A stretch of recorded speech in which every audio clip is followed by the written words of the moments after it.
de que el ser humano tiene conciencia de su propia existencia y del final que conlleva la muerte. Ha buscado respuestas e inventado mitos para explicar lo inexplicable, y entre todos ellos, Dios supone el mayor de los anhelos y la mayor de las preguntas, porque su existencia desde tiempos inmemoriales lo abarca todo: el relámpago, la enfermedad, el amor y la muerte. Le ha dado sentido al caos, alivio a la angustia, y ha sido el Padre perfecto para una orfandad cósmica que de otro modo nos condenaría al mayor de los abismos. La idea de Dios ha definido nuestra cultura. Nuestro calendario cuenta sus años desde su supuesto nacimiento. Nuestras fiestas más importantes giran en torno a su historia.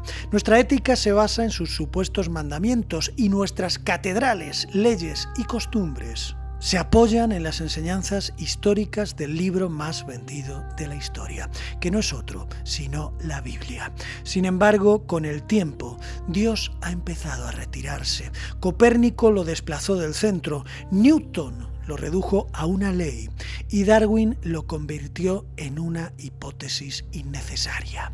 Hoy en día la ciencia parece haber ocupado su lugar y Dios poco a poco se ha ido transformando para muchos en un mito. Pero ¿y si esa ciencia, que sirve para arrinconarle, nos sirve también hoy para todo lo contrario? ¿Pueden los avances científicos acercarnos a Dios en lugar de alejarnos de Él?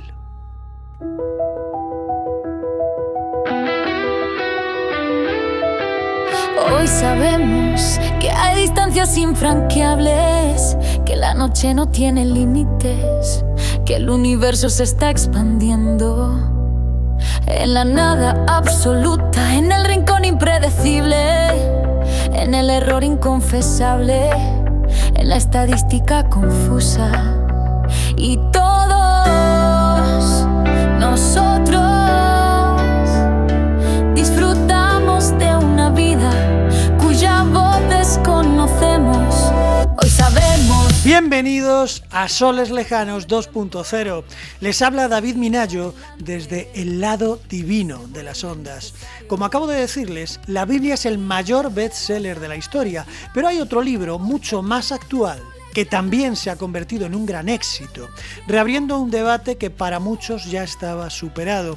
Un libro que ha escalado en ventas, que divide opiniones y que se atreve a afirmar que la ciencia moderna ofrece argumentos sólidos a favor de la existencia de un creador. En este episodio vamos a analizar Dios, la ciencia, las pruebas, la obra de Michael Yves Bolloré y Oliver Bonacieux, creo que se pronuncia, es difícil de pronunciar. Un libro que nos acerca sin miedo a la gran pregunta: ¿puede la ciencia probar la existencia de Dios? Michel Yves Bolloré y Olivier Bonacieux no son teólogos ni sacerdotes. Tampoco son filósofos profesionales. Ambos provienen del mundo de la ingeniería, la gestión empresarial y la tecnología. Precisamente por eso, su aproximación a la cuestión de Dios es diferente. No parte de la fe ni de la tradición religiosa, sino de la lógica, del método y de los datos. Los autores reúnen durante 3 años de trabajo el esfuerzo conjunto de más de 20 expertos: astrofísicos, matemáticos, biólogos, químicos, filósofos y especialistas en historia de las religiones, con un claro objetivo: presentar un conjunto de pruebas modernas basadas en la ciencia y la razón, que según ellos apuntan a la existencia de un Dios creador. No se refieren a un Dios cultural o emocional, sino a un Dios racional, matemático y silencioso, una inteligencia originaria capaz de dar forma a las leyes del universo. El libro está dividido en 3 partes: una primera científica, una segunda filosófica e histórica y una tercera dedicada a responder objeciones y críticas frecuentes. Según sus propios autores, no busca imponer una creencia, sino invitar al lector a revisar sus certezas a la luz de los avances científicos y del razonamiento lógico. Una propuesta ambiciosa, sin duda, pero formulada con un enfoque riguroso y estructurado, que ha generado gran debate, convirtiendo a esta obra en un auténtico fenómeno editorial. En 1964, los físicos Arno Penzias y Robert Wilson detectaron un ruido extraño mientras calibraban una antena en Nueva Jersey. No lo sabían aún, pero acababan de escuchar el eco del nacimiento del universo. Ese ruido, conocido como radiación de fondo cósmico, era lo que quedaba de un estallido ocurrido hacía 13.800 millones de años, el Big Bang.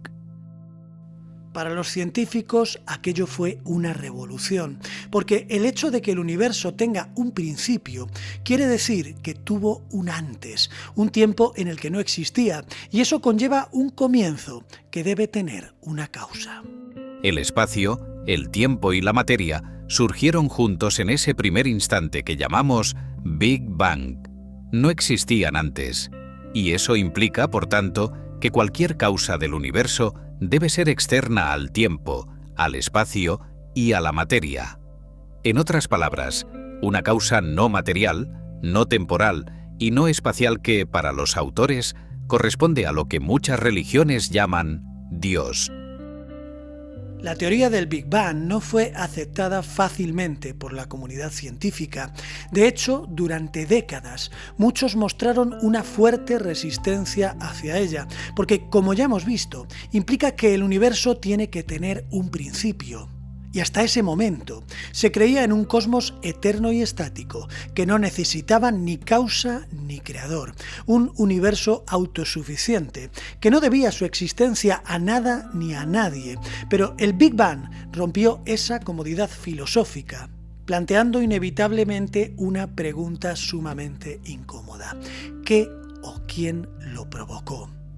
Una pregunta que para muchos sonaba demasiado teológica. Por eso durante años se aferraron a teorías alternativas, como la del estado estacionario. Sin embargo, los datos acabaron imponiéndose y hoy el modelo del Big Bang no solo está ampliamente aceptado, sino que es uno de los fundamentos más sólidos de la cosmología moderna.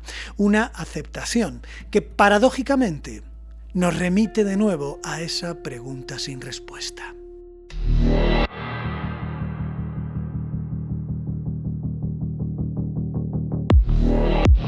Pero si el Big Bang representa el inicio, el instante en el que todo comenzó, la siguiente pregunta lógica es: ¿cómo es posible que, tras ese estallido, surgiera un universo capaz de permitir la vida?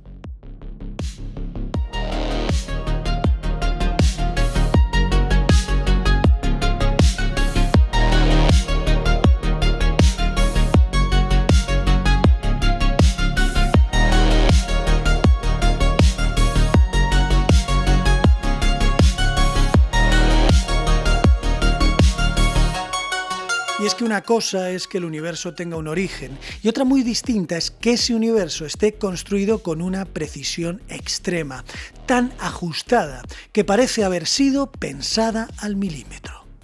Esta es la segunda gran prueba que desarrollan los autores, el ajuste fino de las constantes físicas. Según los datos actuales, existen al menos 26 constantes fundamentales que definen el comportamiento del universo. Algunas de ellas son la velocidad de la luz, la constante de gravitación, la carga del electrón o la masa del protón. Lo sorprendente es que bastaría una ligera variación en una sola de ellas para que el universo no pudiese albergar vida o formar átomos, estrellas y galaxias. Una sola desviación mínima supondría el caos absoluto. La materia no se organizaría, no habría núcleos estables, no existirían las estrellas y mucho menos los planetas, la química o la vida. Por tanto, debemos preguntarnos si estamos en el único universo posible para la vida o estamos en uno entre millones, el único que por puro azar ha resultado compatible con nosotros. Esta idea ha dado lugar a una hipótesis cada vez más difundida, la de los multiversos, según la cual existirían infinitos universos paralelos, cada uno con distintas leyes físicas, y nosotros simplemente habitaríamos el que por estadística resulta funcional. Sin embargo, los autores del libro son muy críticos con esta explicación, porque aunque los multiversos puedan tener valor teórico, no son observables, ni medibles, ni verificables con el método científico. Por tanto, según ellos, apelar a un número infinito de universos invisibles para evitar considerar la hipótesis de un diseño inteligente no es algo más racional, sino más especulativo, porque como dijo el físico Paul Davies, citado también en el libro, aceptar el multiverso requiere más fe que aceptar la idea de un Dios creador.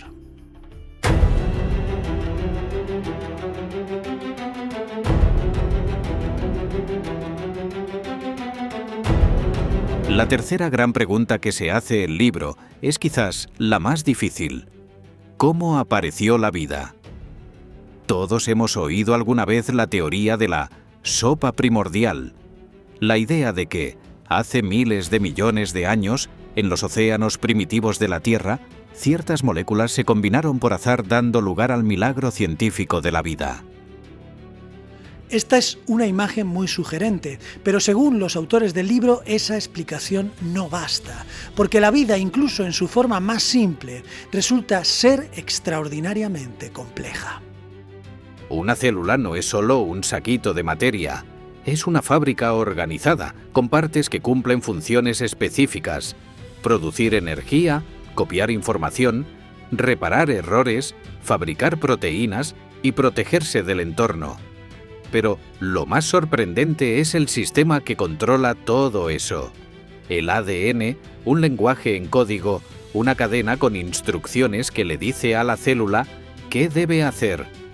Ahora bien, para que esas instrucciones se conviertan en acciones, hacen falta dos cosas: unas moléculas llamadas proteínas que ejecutan las órdenes y un sistema de traducción que transforma el lenguaje del ADN en esas proteínas concretas. Un sistema que se llama ribosoma. Pero aquí aparece el problema, porque el ADN necesita al ribosoma para funcionar, pero el ribosoma solo puede fabricarse si el ADN ya funciona, y este dilema supone una versión molecular del clásico problema que todos conocemos, del huevo y la gallina. ¿Cuál fue primero? Es como tener un diccionario que solo puedes entender si ya conoces el idioma que está dentro. ¿Cómo pudieron aparecer al mismo tiempo un mensaje, un lenguaje y un traductor? Según los autores, la posibilidad de que eso ocurriera por azar, sin guía ni intención, es infinitesimal.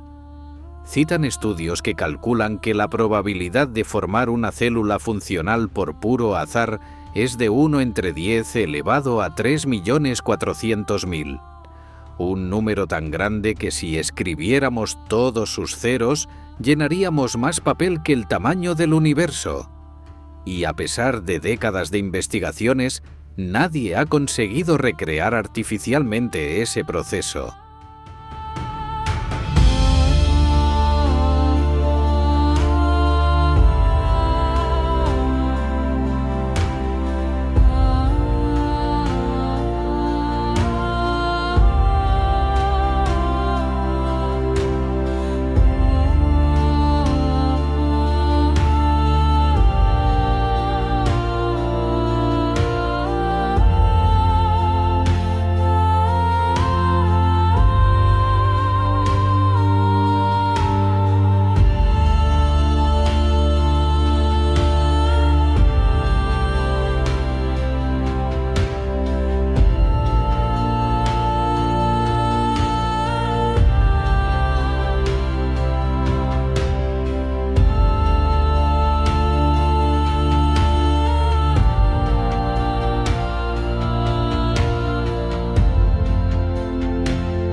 Por eso el libro plantea una posibilidad distinta, que la vida no surgió del caos, sino de un diseño previo, que hubo una inteligencia organizadora capaz de crear ese sistema independiente desde el inicio. Una idea que no se basa en la fe, sino en las matemáticas, la lógica y la biología, al menos según los autores, porque cuando la casualidad deja de ser razonable, la hipótesis del diseño también deja de parecer absurda.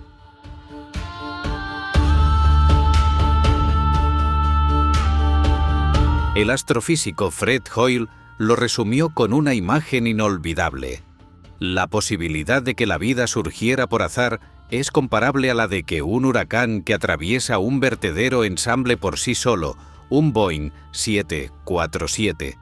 Ahora bien, la ciencia no ha ignorado este enigma. A lo largo de las últimas décadas, varios investigadores han propuesto varias hipótesis para explicar cómo pudo surgir el sistema genético actual. La más conocida es la llamada hipótesis del mundo de Ant, según la cual, antes del ADN y de las proteínas, existió un mundo en el que el ARN cumplía dos funciones a la vez: almacenar información genética y actuar como catalizador químico, es decir, como una enzima primitiva. En otras palabras, un ARN capaz de copiarse a sí mismo y realizar ciertas reacciones bioquímicas. Este modelo es interesante, pero hasta ahora no se ha demostrado que una molécula de ARN pueda reproducirse por completo sin ayuda externa, ni se ha logrado explicar cómo surgió espontáneamente un sistema tan preciso. Otras propuestas hablan de una coevolución progresiva entre el ADN, las proteínas y los ribosomas, pero estas teorías se enfrentan a un problema común: la interdependencia funcional del sistema. Todos sus componentes necesitan existir y funcionar juntos desde el principio. Por eso, los autores del libro concluyen que, aunque estas hipótesis son valiosas, todavía no resuelven el enigma. Pero, como todos sabemos, la ciencia ha ido arrinconando a Dios y al pensamiento mágico, hasta condenarlo a ese pequeño lugar que hoy ocupa.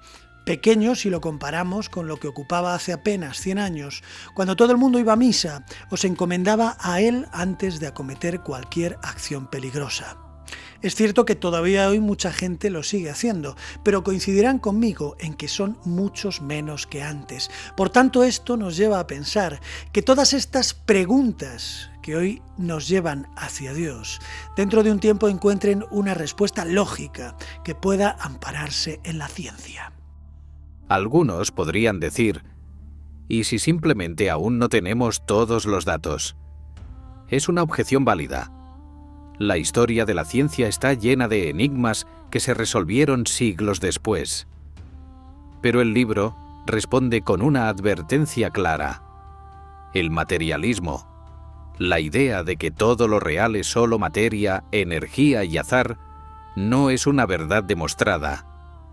Es en realidad otra creencia, una visión del mundo, un marco mental, y como toda creencia, no está libre de sesgos ni de limitaciones.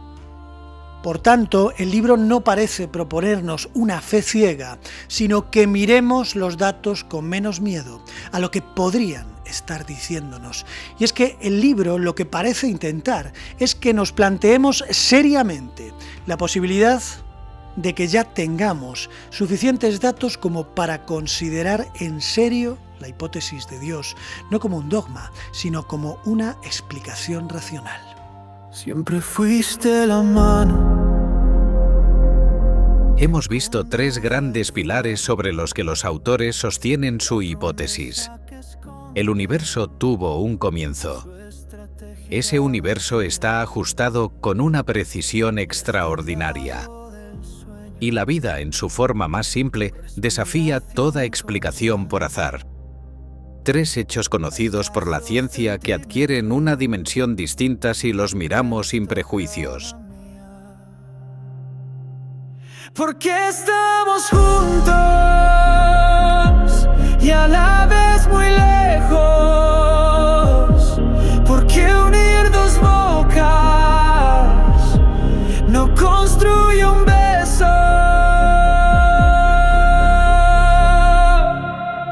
cualquier manera, podemos decir que todavía no hay nada demostrado firmemente, ni en un sentido ni en el otro, por lo que yo les pregunto, como suelo hacer, ¿qué piensan ustedes? Déjenmelo en los comentarios y nunca olviden, como decía Antonio Porcia, que miles de soles lejanos no disipan la noche. Les espero en el próximo programa. Hasta pronto. En la mesa que guarda, callada la noche, porque estamos juntos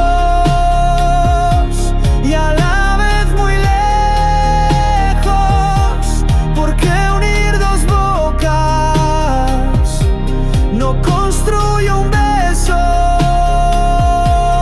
y tú lo sabías y aún lo sabemos, pero preparas café y te acicallas